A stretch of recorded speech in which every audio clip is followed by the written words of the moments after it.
Captain Sarah Chen pressed her gloved hands against the cold metal controls of her reconnaissance aircraft as dawn broke over the mountain range below. The radio crackled with static, then came the voice she had been dreading to hear.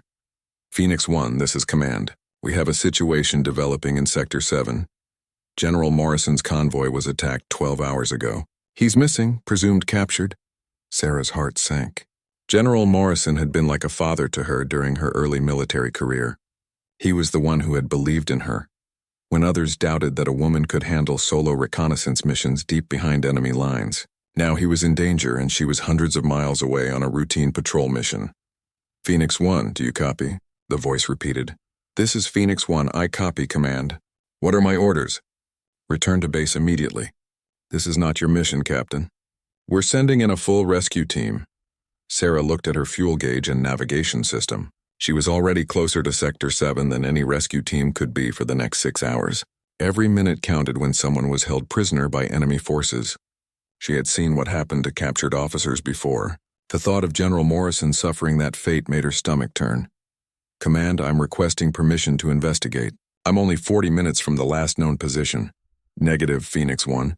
You're flying solo with no backup. Return to base immediately. Sarah stared at the radio for a long moment. She thought about all the times General Morrison had stood up for her, defended her abilities and pushed for her advancement when others wanted to keep her grounded. He had taught her that sometimes doing the right thing meant disobeying orders. She reached over and switched off her radio. The aircraft banked sharply to the left as Sarah changed course toward Sector 7. She knew she was risking her career, possibly her life, but she couldn't abandon the man who had never abandoned her. The mountains below looked hostile and unforgiving, with deep valleys that could hide entire enemy camps. As she flew deeper into contested territory, Sarah reviewed everything she knew about the area. Sector 7 was a strategic mountain pass that both sides had been fighting over for months. The terrain was brutal, with sharp peaks and narrow valleys that made air support difficult. It was the perfect place for enemy forces to set up hidden bases and hold prisoners. Her aircraft was fast but lightly armed, designed for reconnaissance rather than combat. She carried only basic defensive weapons and enough fuel for her original patrol route. Every mile she flew toward Sector 7 took her further from safety and closer to running out of fuel on the return trip. The landscape below began to change as she entered enemy territory. She could see the burned remains of vehicles along the mountain roads, evidence of recent fighting. Smoke still rose from several locations, suggesting the battle for General Morrison's convoy had been fierce and recent. Sarah dropped to a lower altitude, using the mountain peaks to mask her approach. She activated her camera systems and began scanning for any signs of enemy activity. The first thing she spotted was the wreckage of 3 military vehicles scattered across a narrow valley. The convoy had been ambushed at the worst possible location, with no room to maneuver and steep cliffs on both sides. She circled the wreckage site carefully, taking photographs and looking for clues about what had happened. There were clear signs that survivors had been taken from the scene. Footprints in the mud led away from the vehicles toward a steep mountain trail. Bloodstains on the rock suggested at least some of the convoy members had been wounded. Following the trail from above, Sarah traced the path the captors had taken. It led up into the mountains toward a series of caves and rocky outcroppings that would provide perfect hiding spots. Her heart raced as she realized she might actually be able to find where General Morrison was being held. But then her worst fears materialized on the horizon. 3 dark shapes appeared in the distance, growing larger by the second. Enemy fighter aircraft moving fast and heading directly toward her position. They had spotted her reconnaissance plane and were closing in for an attack. Sarah's aircraft was no match for fighters in direct combat. She pushed the throttle forward, her engine roaring as she climbed toward the clouds. The fighters were faster, but she knew these mountains better than they did. If she could reach the cloud cover and use the terrain to her advantage, she might have a chance to escape. The first missile streaked past her left wing, so close she could feel the heat through the cockpit glass. Sarah threw her aircraft into a sharp dive, plunging toward the mountain peaks below. The fighters followed, their weapons systems locked onto her signal. Racing between the mountain peaks at dangerous speeds, Sarah used every trick she had learned in flight training. She dove through narrow canyons where the larger fighters couldn't follow as easily, pulled sharp turns around rocky spires, and flew so low that her landing gear almost scraped the treetops. Another missile exploded against the cliff face beside her, showering her aircraft with rocks and debris. The fighters were gaining ground, and she was running out of places to hide. Her fuel was dropping rapidly from the high-speed chase, and she knew she couldn't keep this up much longer. Then she saw it. A narrow canyon ahead with walls so steep and close together that the fighter aircraft wouldn't be able to follow without risking a crash. It was incredibly dangerous, but it might be her only chance to escape and continue her search for General Morrison. Sarah aimed her aircraft toward the canyon entrance, her hands steady on the controls despite the terror racing through her veins. Behind her, the fighters fired one more volley of missiles, the explosions lighting up the sky as she disappeared into the narrow stone passage. The canyon walls rushed past on both sides, so close she could have reached out and touched them. One wrong move would send her crashing into the rocks, but she held her course steady. The roar of her engine echoed off the stone walls as she flew through the heart of the mountain. When she emerged from the other side, the fighters were nowhere to be seen. They had given up the chase rather than risk following her through the deadly canyon. Sarah was alone again, still alive and still determined to find General Morrison. But now she faced an even greater challenge. Her fuel was critically low. She was deep in enemy territory with no backup. And somewhere in these hostile mountains, the most important person in her military career was being held prisoner. The real mission was just beginning. Sarah checked her fuel gauge with growing concern. The high-speed chase had consumed more fuel than she could afford to lose. She had maybe 30 minutes of flight time remaining, which meant she had to find General Morrison quickly or risk being stranded in enemy territory herself. Flying low to avoid detection, she continued following the trail that led away from the destroyed convoy. The path wound through dense forest and up steep mountain slopes, making it difficult to track from the air. She had to circle back several times when she lost the trail among the trees and rocks. After 20 minutes of careful searching, she spotted something that made her heart race. Smoke was rising from a hidden valley about 2 miles ahead. It was thin and controlled, the kind of smoke that came from a carefully maintained fire, rather than burning wreckage. Someone was definitely alive down there. Sarah approached the valley cautiously, staying high enough to avoid being seen, but close enough to observe what was happening below. What she found exceeded her worst fears. A small enemy camp had been established in the valley, with temporary shelters and guard posts positioned around the area. She could see at least a dozen armed soldiers moving around the camp. In the center of the camp stood a single wooden structure that looked like a makeshift prison. Even from her altitude, Sarah could see guards stationed around the building. Her camera zoom revealed a figure in a torn military uniform sitting outside the structure, hands bound behind his back. The uniform colors and rank insignia were unmistakable. It was General Morrison. He appeared to be alive but injured.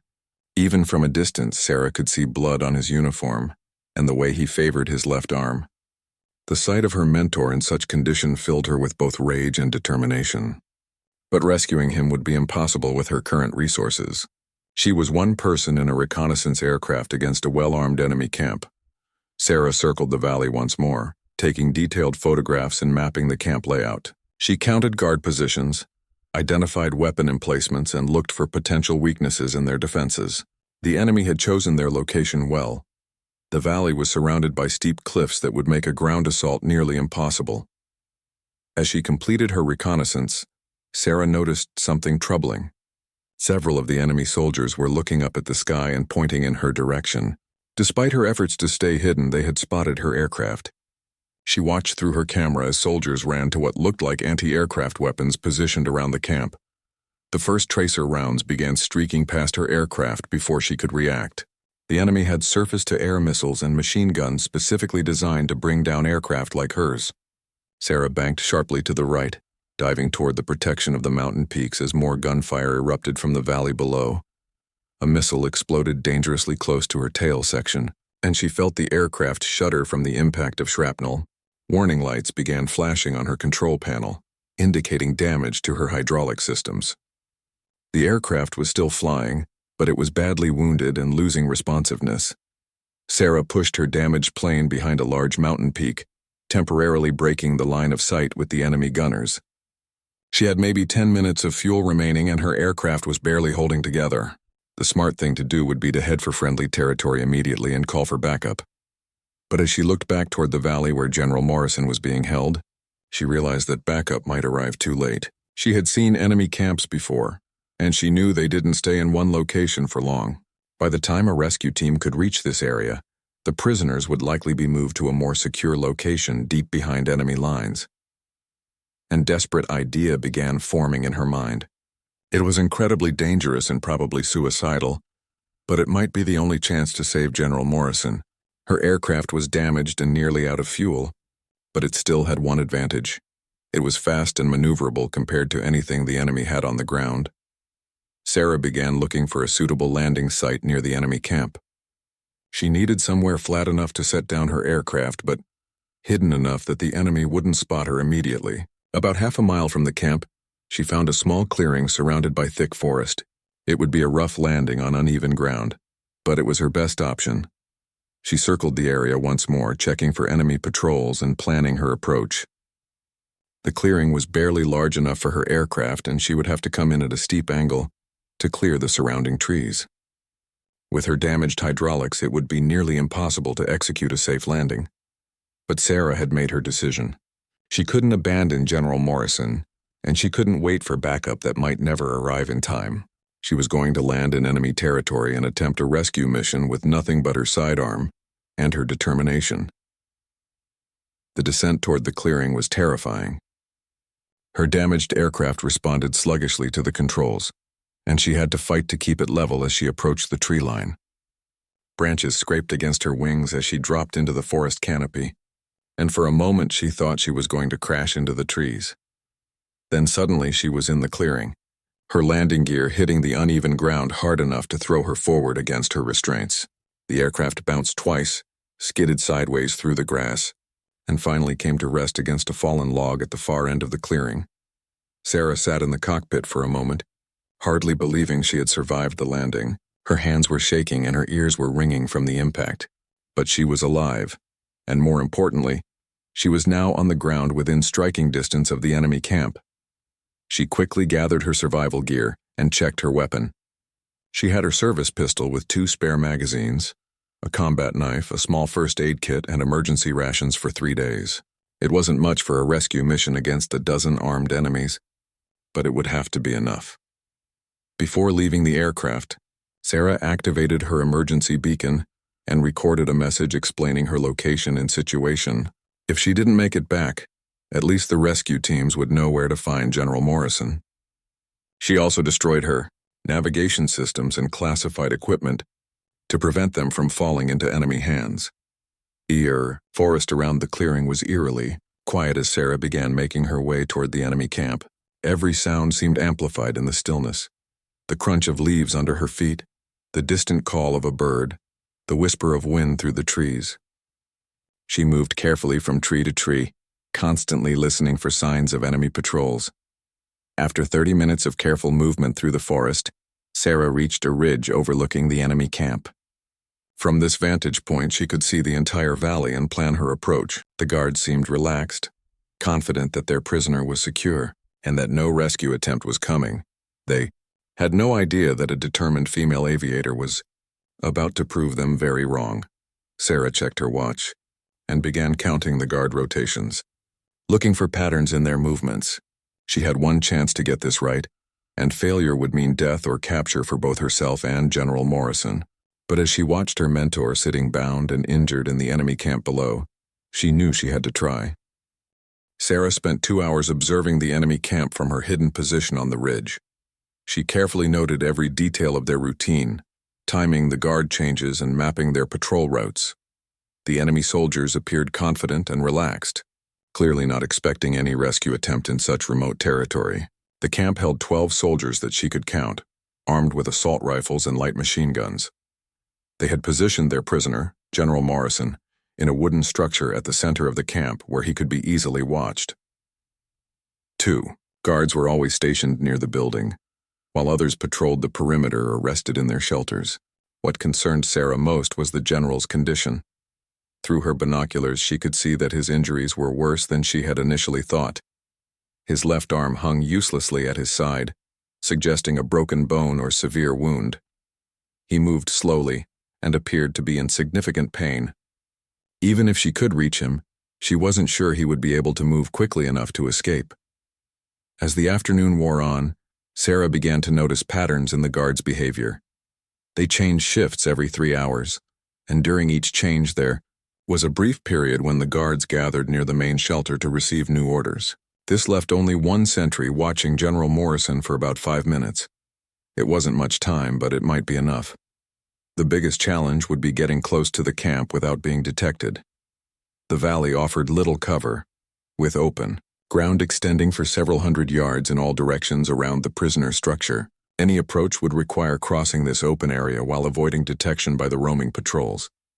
Sarah studied the terrain carefully and identified a dry creek bed that ran along the eastern edge of the valley.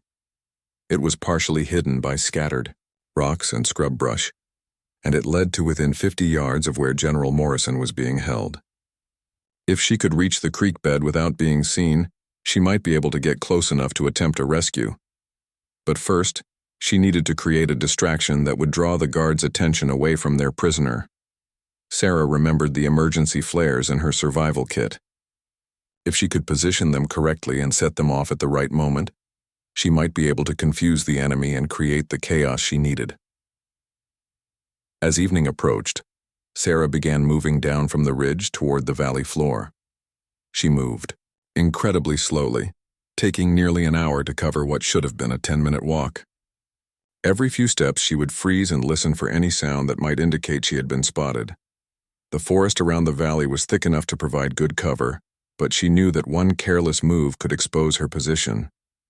She reached the edge of the forest just as the sun was setting behind the western mountains. The camp below was illuminated by several small fires, casting dancing shadows that would help mask her movement. Sarah could see General Morrison still sitting outside the wooden structure, his head hanging forward as if he was barely conscious. The sight filled her with urgent determination. She had to act soon, before the general's condition deteriorated further or before the enemy decided to move him to a more secure location. Sarah checked her equipment one final time and began her approach to the creek bed. The first 100 yards were the most dangerous. She had to cross an area of sparse cover where a sharp-eyed sentry might spot her movement. Sarah crawled on her belly, moving only when she was certain no guards were looking in her direction. Rocks and thorns tore at her uniform, but she ignored the discomfort and focused on staying hidden. After what felt like hours but was probably only 30 minutes, Sarah reached the creek bed. The dry channel provided excellent concealment, allowing her to move more quickly toward the camp. She could hear the enemy soldiers talking and laughing around their fires, completely unaware that danger was approaching. When she was within 70 yards of the camp, Sarah stopped to set up her distraction. She placed 2 emergency flares in the forest behind the camp. Using timer devices from her survival kit to delay their ignition, she positioned them to create the impression of an approaching rescue force, hoping the guards would investigate and leave their positions. With the flares in place, Sarah continued along the creek bed until she was as close to General Morrison as she could get without exposing herself. She was now only 50 yards away from her objective, but those 50 yards were completely open ground with no cover whatsoever. She would have to sprint across the open area, free the general, and somehow get both of them back to the creek bed before the guards could react. Sarah synchronized her watch with the timer on her flares and prepared for the most dangerous few minutes of her life. In exactly 10 minutes, the flares would ignite and hopefully draw the guards away from their prisoner. She would have a brief window of opportunity to reach General Morrison and begin their escape. As she waited for the flares to activate, Sarah could hear General Morrison speaking quietly to his guards. Even from a distance, she could tell he was trying to appear weaker than he actually was, probably hoping to make his captors underestimate him. The tactic showed that despite his injuries, the general was still thinking tactically and preparing for any opportunity to escape. The first flare ignited exactly on schedule, sending a bright red light shooting into the sky above the forest. The enemy guards immediately became alert, shouting questions and pointing toward the light. Sarah held her breath as the second flare activated 30 seconds later, creating the illusion of signals being sent between multiple rescue teams. The reaction was exactly what Sarah had hoped for. 8 of the 12 guards grabbed their weapons and rushed toward the forest to investigate the lights. The remaining 4 stayed in the camp, but their attention was focused on the flare display rather than their prisoner. Sarah sprinted from the creek bed toward General Morrison, covering the open ground in less than 20 seconds. She reached the wooden structure without being detected and quickly moved to where the general was sitting with his back to a support post. "General Morrison," she whispered urgently, "it's Captain Chen. I'm here to get you out." The general's eyes widened in surprise and relief. "Sarah, how did you get here? Where's your backup team?" "There is no backup team, sir. It's just me." "Can you move?" General Morrison tested his injured arm and nodded grimly. "I can move, but not quickly. My left arm is broken, and I think I have some cracked ribs." Sarah quickly cut his bonds with her combat knife while keeping watch for approaching guards. The soldiers investigating the flares were still crashing through the forest, but they would realize the deception soon and return to the camp. "We have to move now, sir. Can you make it to that creek bed?" General Morrison looked at the 50 yards of open ground they would have to cross and nodded. "I'll make it, Captain. Lead the way." Sarah helped the general to his feet, supporting his weight as much as possible without making their movement too obvious. They began walking quickly toward the creek bed, trying to appear casual in case any of the remaining guards glanced in their direction. They were halfway across the open area when one of the guards turned around and spotted them. The soldier shouted an alarm and raised his weapon, but Sarah was already moving. She pushed General Morrison toward the creek bed while drawing her pistol and returning fire at the guard. The camp erupted in chaos as the remaining guards realized their prisoner was escaping. Gunfire began streaking across the valley as Sarah and General Morrison dove into the safety of the creek bed. But their escape had only just begun, and Sarah knew the real challenge would be getting out of enemy territory, with an injured general and hostile forces closing in from all directions. Bullets whined overhead as Sarah and General Morrison crouched in the creek bed. The dry channel provided some protection, but Sarah knew it wouldn't be long before the enemy soldiers organized a proper search. She could hear angry voices shouting orders in the distance as the guards who had been investigating the flares came running back to the camp. "Sir, we need to move immediately," Sarah whispered urgently. "Can you crawl along this creek bed?" General Morrison gritted his teeth against the pain in his ribs and nodded. "I'll keep up, Captain. Where are we heading?" "I have an aircraft hidden about half a mile from here. It's damaged, but it might still fly. We just have to reach it before they find us." They began crawling along the creek bed, moving as quickly as General Morrison's injuries would allow. Sarah led the way, constantly scanning ahead for obstacles or signs of enemy soldiers. Behind them, she could hear the sounds of an organized search beginning as the enemy spread out to look for the escaped prisoner. The creek bed wound through the valley floor, providing good concealment but also forcing them to take a longer route than Sarah would have preferred. Every few minutes, she had to stop and help General Morrison navigate around rocks or steep sections that were difficult to manage with his broken arm. "Captain," General Morrison whispered during one of their brief stops, "you shouldn't have come for me. This was too dangerous for a solo mission. With respect, sir, you would have done the same thing for any of your people. You taught me that we never leave anyone behind." A slight smile crossed the general's face despite their desperate situation. "I suppose I did teach you that, but I never expected you to take it this literally." They resumed crawling along the creek bed, but their progress was agonizingly slow. Sarah estimated they had covered only about a quarter of the distance to her aircraft, and she could hear the enemy search teams getting closer. Flashlight beams began sweeping across the valley as darkness fell, and she knew it was only a matter of time before someone thought to check the creek bed. When they reached a section where the creek bed turned sharply to the left, Sarah spotted a problem. 3 enemy soldiers were positioned on the ridge directly ahead, using binoculars and night vision equipment to scan the valley floor. The soldiers hadn't spotted them yet, but continuing along the creek bed would take them directly under the enemy observation post. Sarah studied the terrain carefully and identified an alternative route. If they could leave the creek bed and move through a section of dense forest, they might be able to bypass the observation post without being detected. But it would require crossing about 30 yards of open ground to reach the tree line.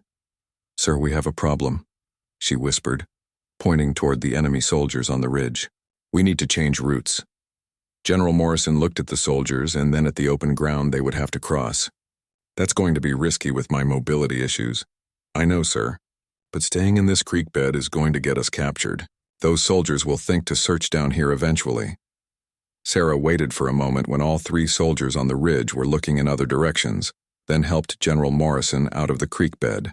They moved as quickly as possible across the open area, with Sarah supporting most of the general's weight to help him move faster despite his injuries. They were almost to the tree line when one of the soldiers on the ridge turned in their direction. Sarah saw the flashlight beam beginning to swing toward them and made a split-second decision. She pushed General Morrison behind a large boulder and drew her pistol, ready to fight if they were spotted. The flashlight beam swept across the area where they had been moments before, then continued moving without stopping. The soldier had missed them by mere seconds. Sarah waited until the beam moved away, then helped General Morrison into the safety of the forest. Moving through the dense woods was even more challenging than the creek bed. Branches caught at their clothing and roots threatened to trip them with every step. General Morrison was breathing heavily and obviously in significant pain, but he continued moving forward without complaint. After 20 minutes of difficult progress through the forest, Sarah began to recognize landmarks from her earlier approach to the enemy camp. They were getting close to where she had hidden her aircraft, but the sound of search teams seemed to be getting closer as well. The enemy was conducting a systematic sweep of the area, and their hiding places were becoming limited. "Captain," General Morrison said quietly, "if we get separated, you need to save yourself. Don't risk your life trying to rescue me again." "That's not going to happen, sir. We're getting out of here together." Sarah helped the general over a fallen log and checked her compass. They were now only about 200 yards from her aircraft, but she could see flashlight beams moving through the forest between them and their destination. The enemy had expanded their search and was now checking every possible hiding place in the area. As they continued moving toward the aircraft, Sarah began to hear something that filled her with dread. The sound of helicopter rotors in the distance growing steadily louder. The enemy was bringing in air support to assist with the search. Once those helicopters arrived with their powerful searchlights and thermal imaging equipment, hiding in the forest would become nearly impossible. "Sir, we need to move faster. They're bringing in helicopters." General Morrison looked up at the sound of the approaching aircraft and pushed himself to move more quickly despite his obvious pain. "How far to your plane?" "About 150 yards, but there are search teams between us and the aircraft." Sarah studied the forest ahead, looking for a route that would avoid the enemy soldiers. The helicopter sounds were getting much louder now, and she could see the first searchlight beams beginning to sweep through the trees. They had maybe 5 minutes before the helicopters made movement impossible. She spotted a path that led around a small hill, keeping them away from the main search area. It was longer than the direct route, but it offered better concealment from both ground forces and aircraft. Sarah helped General Morrison toward the path, moving as quickly as his condition would allow. They were halfway around the hill when the first helicopter appeared directly overhead. Its powerful searchlight turned the forest floor into day, sweeping back and forth as it looked for the escaped prisoners. Sarah pushed General Morrison against a large tree trunk and pressed herself against the bark, hoping the thick canopy would hide them from above. The searchlight passed over their position twice, coming dangerously close to exposing them. Sarah could feel the wash from the helicopter rotors and smell the exhaust from its engines. For several terrifying moments, the aircraft hovered almost directly above them, its crew obviously searching the area very carefully. Finally, the helicopter moved on to search another section of forest, but Sarah knew it would be back. More helicopters were arriving, and the sound of their rotors was becoming deafening. The enemy was throwing everything they had into finding the escaped general. "Sir, we're almost to my aircraft. When we reach the clearing, we'll have to move fast. The plane is damaged, and I'm not sure it will start." General Morrison nodded, saving his breath for the final push to safety. His face was pale with pain and exhaustion, but his eyes still showed the determination that had made him a legendary military leader. They reached the edge of the clearing where Sarah had crash-landed her aircraft just as another helicopter appeared on the horizon. The plane sat exactly where she had left it, looking battered but possibly still functional. But between them and the aircraft stretched 50 yards of open ground with no cover whatsoever. Sarah looked at General Morrison, then at the approaching helicopter. and made a decision that would determine whether they both lived or died in the next few minutes. "Sir, when I say run, we sprint for the aircraft. Don't stop for anything no matter what happens," Sarah told General Morrison as they crouched at the edge of the clearing. The helicopter was still about a minute away, but its searchlight was already beginning to sweep the area around Sarah's crashed aircraft. She knew they had one chance to reach the plane before the helicopter's crew spotted them in the open clearing. "Go," Sarah shouted, helping General Morrison to his feet and supporting him as they ran across the uneven ground toward the aircraft. Despite his injuries, the general managed to keep pace with Sarah as they covered the distance to the plane.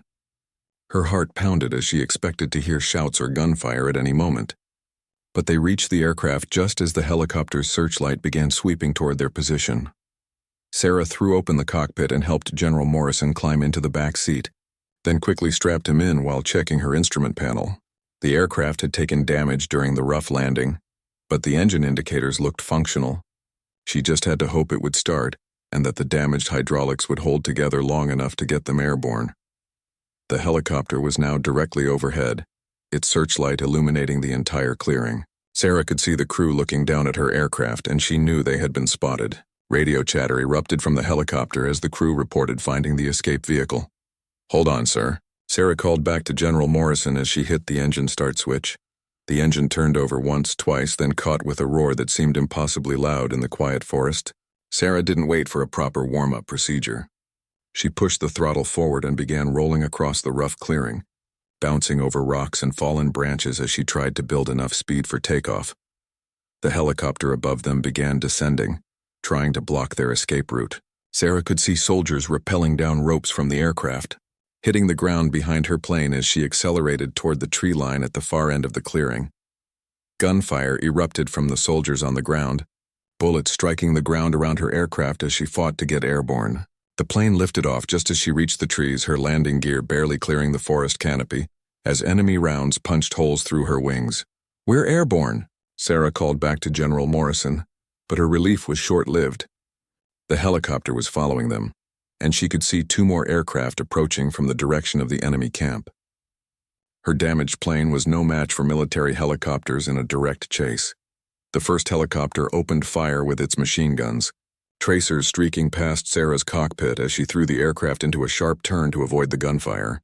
The damaged hydraulic systems made the plane sluggish and difficult to control, but Sarah used every bit of her flying skill to stay ahead of the pursuing aircraft.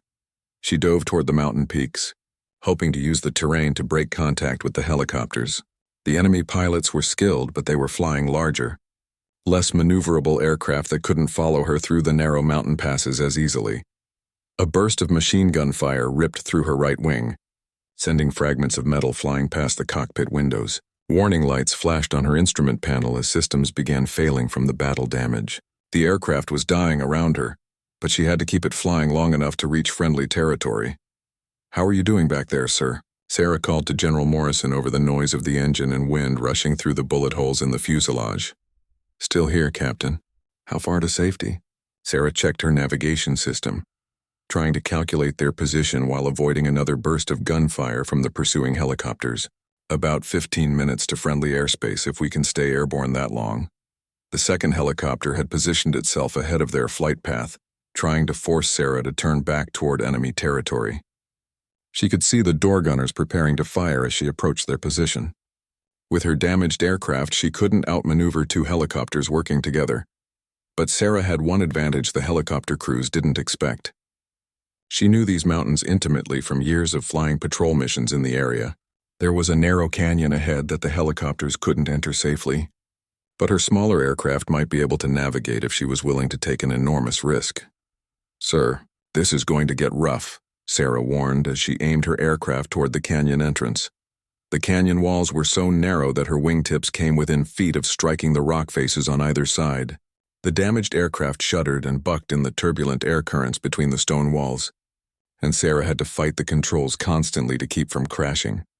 Behind her, the helicopters circled outside the canyon entrance, unable to follow without risking a collision with the narrow walls. She had bought them precious time, but she knew the enemy would radio ahead to position forces at the canyon exit. Halfway through the canyon, Sarah's worst fears came true. The damaged hydraulic system finally failed completely, leaving her with only manual control over the aircraft. The plane became incredibly difficult to fly, requiring all her strength to make even small adjustments to their course. "Hydraulics are gone," she called back to General Morrison. "I'm losing control of the aircraft. Can you still reach friendly territory?"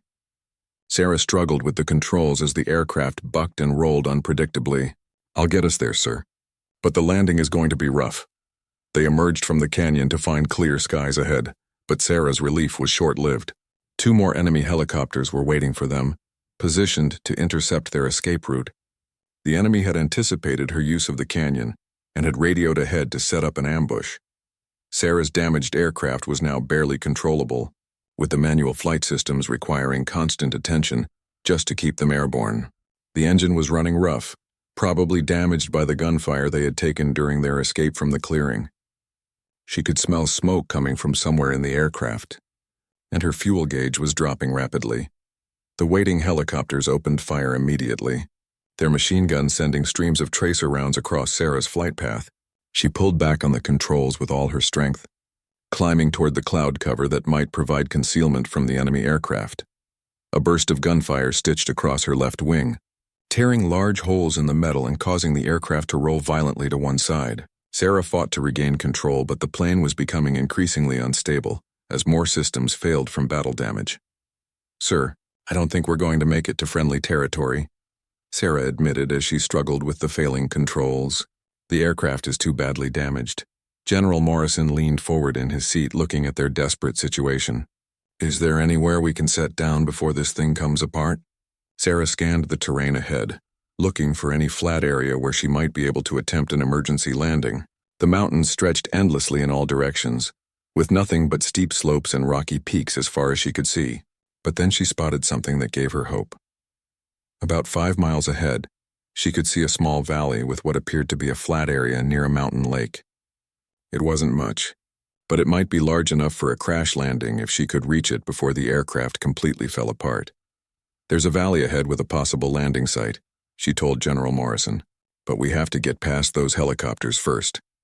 The enemy aircraft were closing in for the kill, confident that the damaged reconnaissance plane couldn't escape. Sarah waited until they were almost within minimum firing range, then pushed her aircraft into a steep dive toward the mountain peaks below. The sudden maneuver caught the helicopter pilots off guard, and their gunfire went wide as Sarah's plane plummeted toward the rocky slopes. She pulled out of the dive at the last possible moment, her landing gear almost scraping the treetops as she leveled off just above the mountain ridges. The helicopters followed her down, but the steep terrain and thin air at high altitude made it difficult for them to maneuver effectively. Sarah used every ridge and valley to break their line of sight, flying so low that pine branches scraped against her wings. Her engine began making alarming noises as she pushed it beyond its limits, trying to reach the valley before either the helicopters caught up or her aircraft disintegrated completely. Black smoke was now pouring from the engine compartment, and she could feel heat building in the cockpit.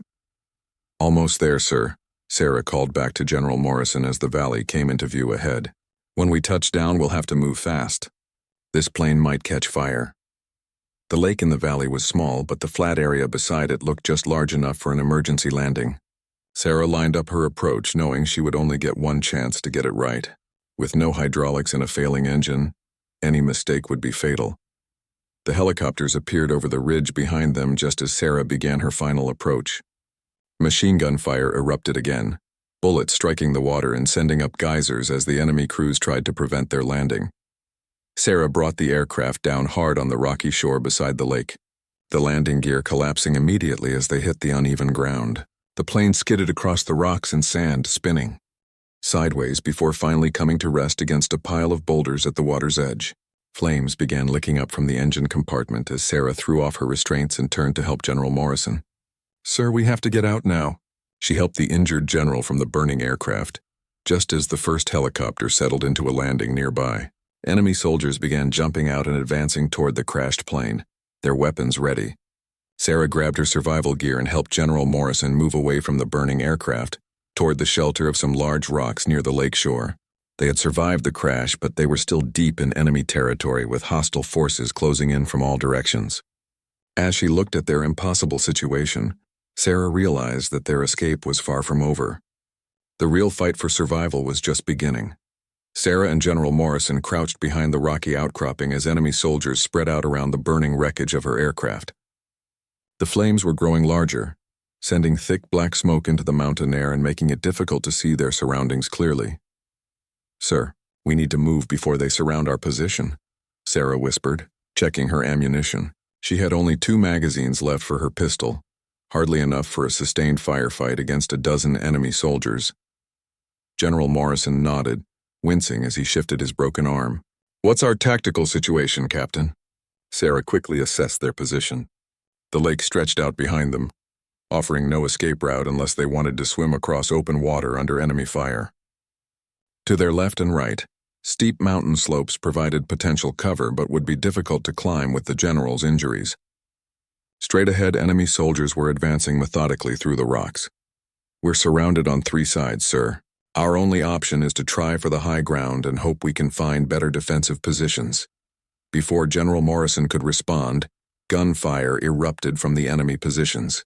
Bullets ricocheted off the rocks around them, sending stone fragments flying in all directions.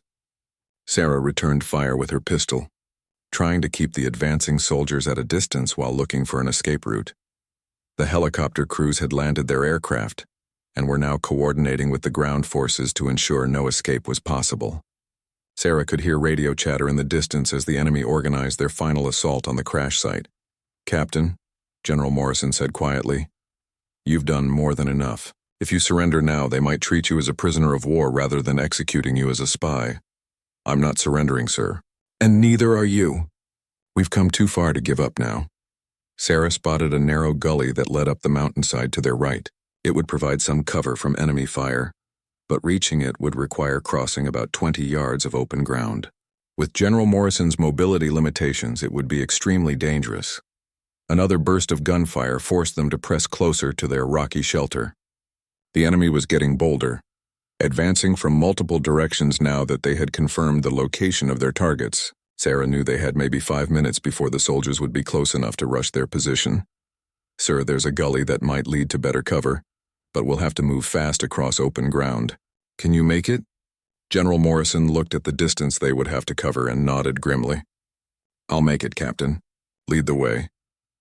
Sarah waited for a brief lull in the enemy fire, then helped General Morrison to his feet and began moving toward the gully. They had covered about half the distance when an enemy soldier spotted them and opened fire. Bullets kicked up dirt around their feet as they scrambled for the shelter of the narrow ravine. They tumbled into the gully just as more gunfire erupted from the enemy positions. The narrow channel provided excellent protection from direct fire, but Sarah knew the soldiers would soon realize where they had gone and begin flanking movements to cut off their escape. "Keep moving." "Sir?" Sarah urged as they began climbing up the steep gully. "They'll be coming after us." The climb was brutal for General Morrison with his broken ribs and injured arm. Every few steps he had to stop and rest, breathing heavily from the pain and exertion. Sarah supported him as much as possible while constantly watching behind them for pursuing soldiers. After 10 minutes of difficult climbing, they reached a point where the gully split into 2 branches. Sarah had to make a quick decision about which route to take. The left branch appeared to lead toward a ridge that might offer long-range visibility, while the right branch seemed to head toward a more defensible position among some large boulders. She chose the right branch, thinking that finding a good defensive position was more important than visibility when they were so badly outnumbered. They continued climbing until they reached a cluster of house-sized rocks that formed a natural fortress overlooking the valley below. From their new position, Sarah could see the entire enemy force spread out around the lake where her aircraft was still burning. She counted at least 15 soldiers now, plus the helicopter crews who were setting up communication equipment near their aircraft. The enemy was taking no chances with allowing their high-value prisoners to escape again. "Sir, we need to signal for help somehow. Do you know if any friendly forces are operating in this area?" General Morrison thought for a moment, then shook his head. "This is deep behind enemy lines, Captain. The nearest friendly forces are probably 50 miles away."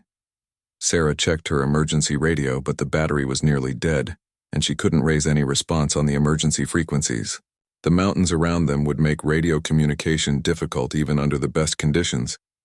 As she was trying to think of alternatives, Sarah heard something that made her heart race. the distant sound of jet engines growing steadily louder. She looked up to see two military aircraft approaching from the direction of friendly territory.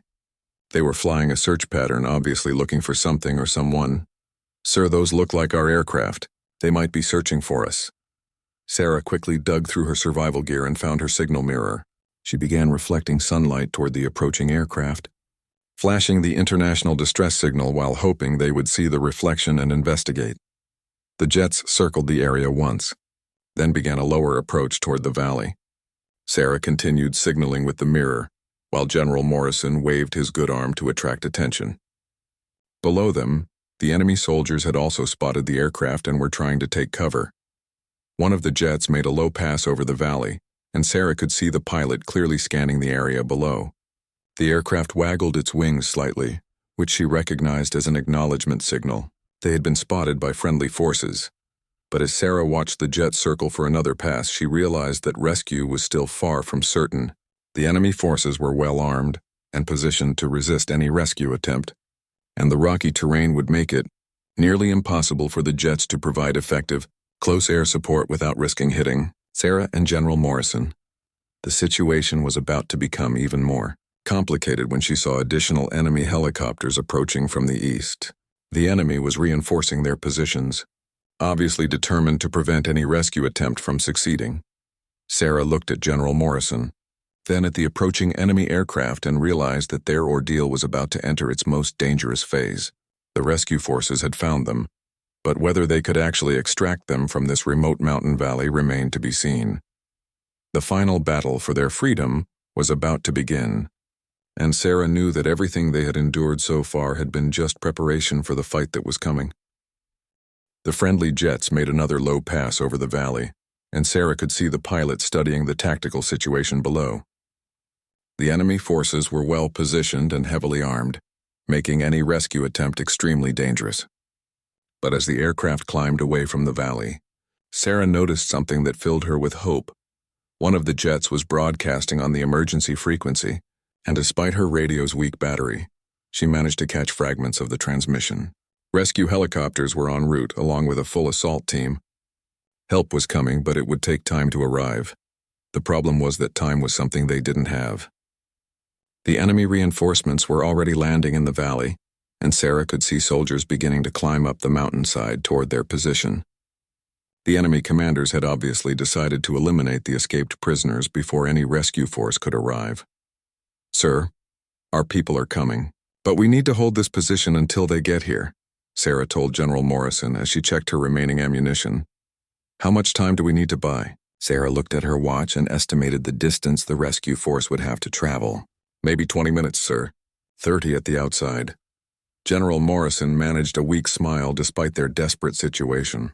"I've held positions for longer than that with better odds. We can do this, Captain." The first enemy soldiers appeared at the base of the gully below their rocky fortress. Sarah could see them studying the terrain and planning their assault. They had the advantage of numbers and firepower, but Sarah and General Morrison held the high ground and had excellent cover among the large boulders. Sarah positioned herself where she could cover the most likely approach routes, while General Morrison, despite his injuries, found a spot where he could watch their flanks and provide early warning of any flanking attempts. The enemy attack began with a sustained burst of automatic weapons fire aimed at their position.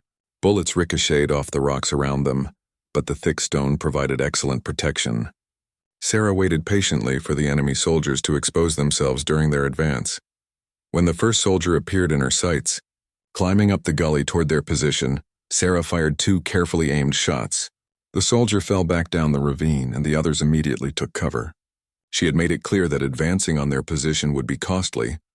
For the next 10 minutes, the enemy forces probed their defenses, trying to find a weakness or an unguarded approach route. Sarah moved constantly between different firing positions, making it appear that they had more defenders than just 2 people. Her accurate shooting kept the enemy soldiers cautious and prevented them from making a coordinated rush. But ammunition was becoming a critical problem. Sarah was down to her last magazine, and once that was empty, they would have no way to defend themselves. The enemy seemed to realize this and was becoming more aggressive with each passing minute. "Captain," General Morrison called softly, helicopter rotors approaching from the south. Sarah looked up to see a military helicopter approaching fast and low, flying just above the mountain peaks. But her heart sank when she realized it wasn't one of theirs. The aircraft bore enemy markings and was carrying what appeared to be a squad of elite assault troops. The helicopter circled their position once, then began deploying soldiers on the ridge above them. Sarah and General Morrison were about to be caught between two enemy forces with no escape route remaining. But then she heard something that made her look up again. The sound of different rotors approaching from the opposite direction. Two military helicopters appeared over the western ridge, and these ones definitely bore friendly markings. The rescue force had arrived. What followed was the most intense firefight Sarah had ever witnessed. The enemy helicopter tried to complete its troop deployment, while the friendly aircraft moved in to attack. Machine gun fire and rocket explosions echoed off the mountain walls as the two forces engaged in aerial combat directly overhead. The friendly helicopters were outnumbered but better equipped. One of them engaged the enemy aircraft directly, while the second began laying down suppressive fire on the ground forces, threatening Sarah and General Morrison's position. The mountain valley became a battleground as soldiers from both sides fought for control. Sarah used the chaos to conserve her remaining ammunition, while the air support kept the enemy soldiers pinned down. Explosions from helicopter rockets shook the ground around their rocky fortress, but the thick stone protected them from most of the shrapnel. After what felt like hours but was probably only 5 minutes, the enemy helicopter spiraled down into the lake, trailing smoke and flames. The friendly aircraft had won the aerial battle, but enemy soldiers were still positioned.